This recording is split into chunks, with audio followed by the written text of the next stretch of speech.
निशिकांत दुबे के बयान पर क्या कहें जिन्होंने सुप्रीम कोर्ट पर सवाल खड़े किए हैं? अब हम लोगों को क्या कहना है। भारतीय जनता पार्टी के राष्ट्रीय अध्यक्ष श्री जेपी नड्डा ने बिल्कुल साफ साफ कहा, इस बयान से उनका कोई लेना देना नहीं है। तो फिर उसके बाद किसी प्रतिक्रिया का कोई औचित्य नहीं है। कांग्रेस ने तो कह दिया कि सुप्रीम कोर्ट को करते हैं लोग जो इस तरह की बात करते देखिए, कांग्रेस को कम से कम इन मसलों पर बोलने का कोई नैतिक अधिकार नहीं है।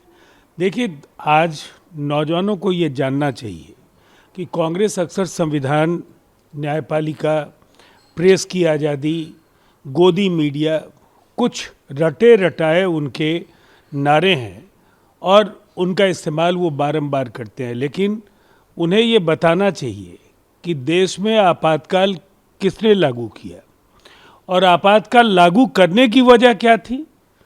जस्टिस जगमोहन सिन्हा ने एक फैसले में रायबरेली से तत्कालीन प्रधानमंत्री स्वर्गीय इंदिरा गांधी जी के निर्वाचन को अवैध ठहराया था और किसी भी सार्वजनिक पद को स्वीकार करने की मनाही तय की थी और स्पष्ट था कि न वो चुनाव लड़ सकती थी और न देश के प्रधानमंत्री पद पर बने रह सकती थी।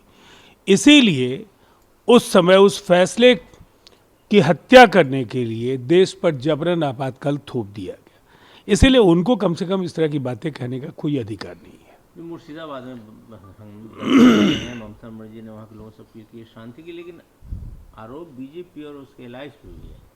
देखिए, ये उनकी असफलता है। राज्य की मुख्यमंत्री ममता जी खुद हैं और राज्य में अगर कहीं कोई सांप्रदायिक तनाव बढ़ता है, सामाजिक सद्भावना को अगर ठेस पहुंचती है, लोगों का पलायन होता है, लोगों की हत्याएं होती हैं, ये कानून व्यवस्था का मसला है और इसकी पूरी जिम्मेदारी ममता जी को स्वयं लेनी चाहिए और उन्हें जरूर ये देखना होगा कि जो आपराधिक तत्वों का टीएमसी के कार्यकर्ताओं के साथ पुलिस के संरक्षण में जो गिरोह पल रहा है, उसकी वजह से आए दिन मुर्शिदाबाद जैसी घटनाएं पूरे बंगाल में हो रही हैं।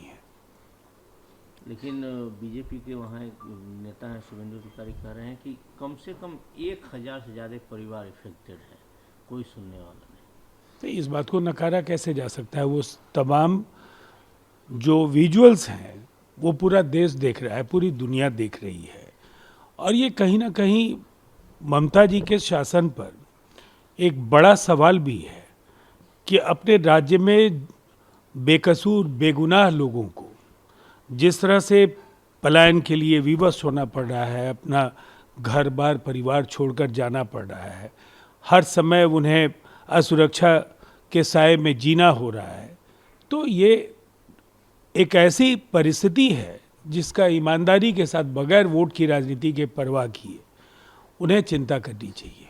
पीयूष गोयल कहते हैं कि जो गांधी परिवार है वो संपत्ति नेशनल हेराल्ड जिसकी कीमत आज 5000 करोड़ है उसको हथियाने की कोशिश में है।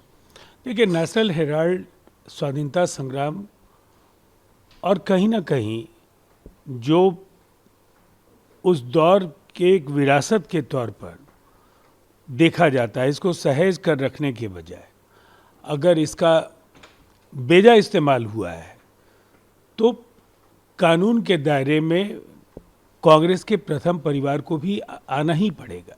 कोई कानून आम और खास के लिए अलग अलग नहीं होता है। इसीलिए इन सवालों पर कांग्रेस जवाबदेह अगर है तो उन्हें जवाब देना होगा। उद्धव ठाकरे कहते हैं कि महाराष्ट्र के लिए मैं दूरी मिटाने के लिए तैयार हूँ, उनका इशारा राज ठाकरे को लेकर। देखिए, ये असली चिंता का सबब उत्तर भारतीयों के लिए होना चाहिए। अगर ये दोनों मिले तो निसंदेह जो एक मुश्किल दौर महाराष्ट्र में, मुंबई, नासिक, तमाम शहरों में जो टैक्सी ड्राइवर्स, जो दिहाड़ी मजदूर और जो छोटे छोटे कार्य करके महाराष्ट्र के विकास को रफ्तार दे रहे थे, नवनिर्माण में अपनी भूमिका का निर्वहन कर रहे थे, उन्हें जिस तरह से कठिनाइयों का सामना करना हो रहा था वो दौर दोहरा सकता है। इसीलिए ये कोई उत्तर भारतीयों के लिए शुभ संकेत नहीं है। तेजस्वी यादव ने आरोप लगाया है कि जेडीयू जो है पब्लिक के पैसा से चुनाव लड़ना चाहती है।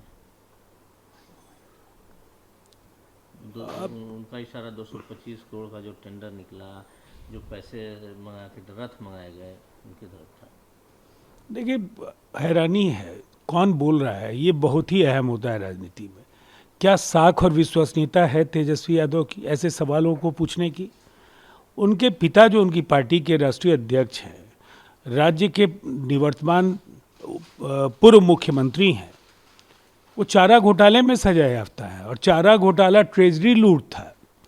बल्कि जिस तरह का एक संगठित जो हम कह सकते हैं खजाने को लूट का तंत्र उन्होंने विकसित किया था, उसकी वजह से उनके और उनके अनेक सहयोगियों को जेल की हवा खानी पड़ी और अनेक लोग सजा याफ्ता भी हुए।